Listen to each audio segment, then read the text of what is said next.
In the opening phase of the Pacific War, Japan's military leadership carried into battle a set of beliefs shaped by decades of doctrine, recent victories, and a powerful sense of cultural superiority.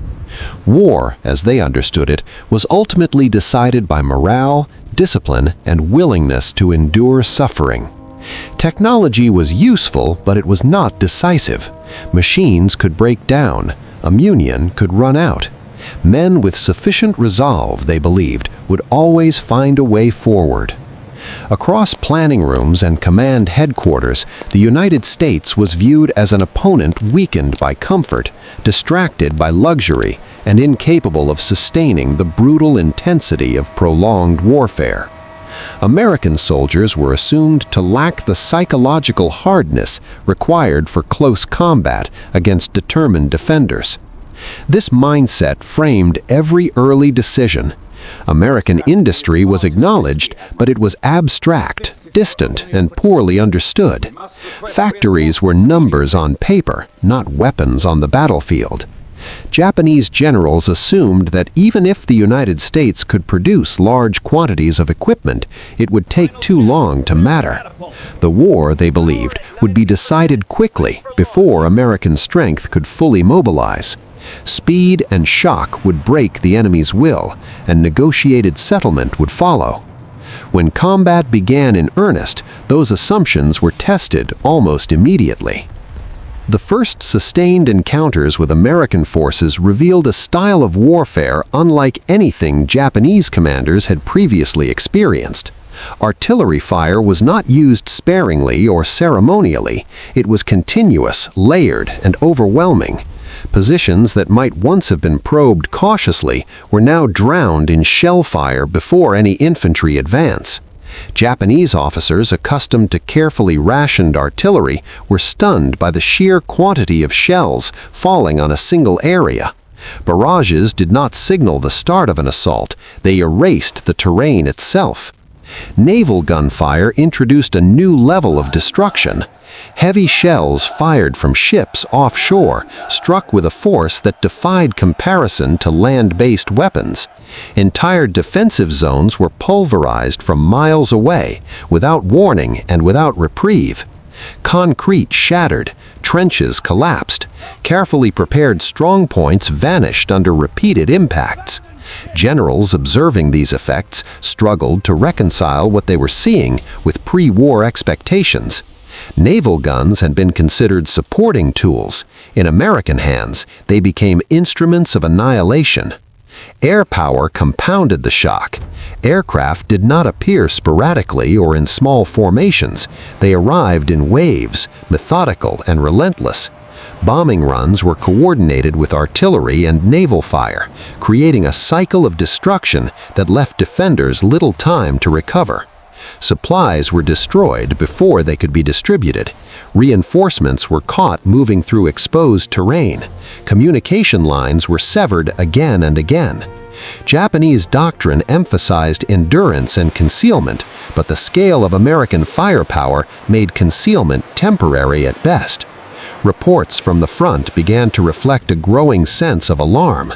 Commanders described situations in which entire units were rendered ineffective before direct contact with enemy infantry. Men were pinned down for hours or days, unable to maneuver under constant bombardment. Attempts to counterattack at night, long considered a reliable tactic, increasingly failed as American defensive fire proved faster and more accurate than anticipated. Flares illuminated the darkness, machine guns fired continuously, mortars responded within minutes. What had once been an advantage became another vulnerability. The psychological impact was profound. Japanese soldiers were trained to endure hardship, but endurance had limits when the ground itself seemed to rebel. Continuous shelling disrupted sleep, shattered concentration, and eroded morale. Officers found it difficult to maintain cohesion when subordinates were buried alive by explosions or cut down before orders could be carried out. The traditional emphasis on personal bravery offered little protection against weapons that struck without warning and from great distance. As battles continued, senior commanders began to recognize a troubling pattern. Losses were not occurring primarily during decisive assaults or heroic last stands. They were accumulating steadily, day after day, under bombardment. Men were being lost without ever seeing the enemy. Equipment was destroyed faster than it could be replaced. Ammunition dumps vanished in explosions triggered by air attacks. Even well-prepared defensive positions proved temporary under sustained fire. Internal communications began to shift in tone. Where earlier reports emphasized courage and sacrifice, newer assessments focused on material realities. American firepower was described as exhaustible. Artillery was noted not just for its accuracy, but for its persistence. When one battery ceased firing, another one took its place. When air attacks paused, naval guns resumed. There was no clear rhythm to exploit, no predictable window of opportunity. Japanese generals who once dismissed American soldiers as dependent on comfort now acknowledged their discipline and coordination. Fire missions were called in rapidly and adjusted with precision. Infantry advanced behind walls of fire that moved forward methodically, leaving little chance for defenders to recover. Tanks, once considered vulnerable in jungle terrain, were supported by engineers, infantry, and artillery in combined operations that neutralized traditional countermeasures. The realization that doctrine was failing came slowly and painfully. Japanese strategy relied on inflicting heavy casualties early, breaking enemy morale, and forcing political compromise. Instead, American forces absorbed losses and responded with increased intensity. Casualties did not slow operations, they were replaced. Equipment losses did not halt advances, they were compensated by fresh supplies arriving in seemingly endless streams. Each engagement demonstrated not exhaustion, but escalation. Generals began to confront a reality they long avoided. The war was no longer a contest of armies alone. It was a contest of industrial systems. Every shell fired by American artillery represented a factory operating at full capacity. Every aircraft shot down was replaced by several more rolling off assembly lines thousands of miles away. Japanese commanders could fight battles, but they could not fight factories. This understanding reshaped internal evaluations of the conflict. Defensive strategies that depended on attrition were re-examined and found wanting. To trade casualties with an enemy capable of replacing men and machines at a vastly superior rate was not sustainable. Even successful defenses that inflicted significant losses ultimately failed to change the strategic balance. American firepower ensured that any position, no matter how well defended, could eventually be reduced. The terrain itself offered diminishing protection. Jungles that once concealed movement were stripped bare by bombardment. Hills that provided observation points were flattened. Caves and tunnels delayed defeat, but they did not prevent it. Explosives sealed entrances. Fire was introduced into enclosed spaces. Starvation followed isolation. Generals noted that firepower now extended beyond open battlefields into every hiding place. Communication between commands reflected growing frustration. Requests for reinforcements were denied due to shortages. Ammunition rationing became more severe.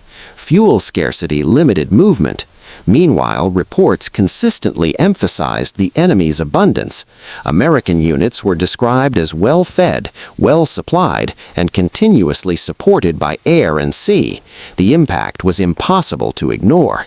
As the war dragged on, strategic assessments grew increasingly sober.